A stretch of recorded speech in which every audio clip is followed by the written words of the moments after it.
So today we're going to talk about the posture playing the violin, and for today's purposes, we're going to talk about standing.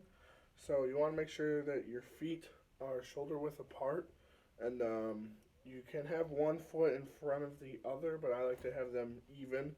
So make sure you have them shoulder width apart. And the most important thing that I would say about taking the violin up is you have to bring the instrument to you, in the sense that you shouldn't be hunching over or like reaching for the instrument. You place the instrument standing up straight with your shoulders back, and everything should fit naturally from there. So, I have this piece of foam right now, but you should have a shoulder rest, um, and that really rests the bottom. You can see how this is wider than this end. Really rests right on the collarbone. So feel that there. And then you have this, which is the chin rest, that rests right there when you're playing. Cool. And then for this hand, you want to have your thumb on the side of the violin like this.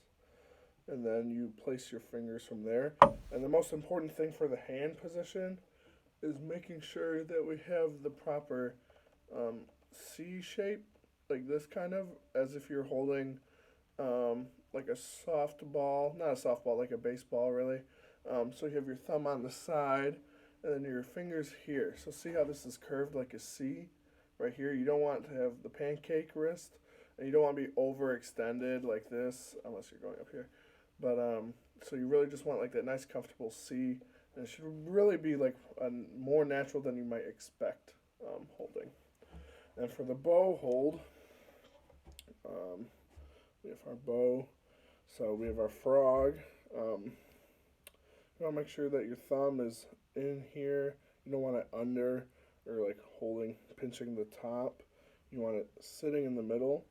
And then you wrap these three fingers around like gently, just like a curve like this. And then the pinky rests on top, over the end,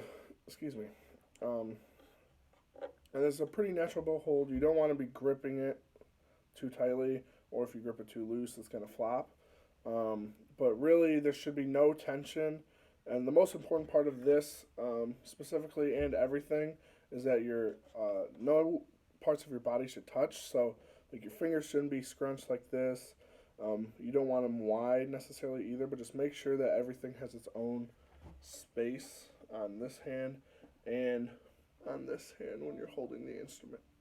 So that is the basic posture of the violin, standing.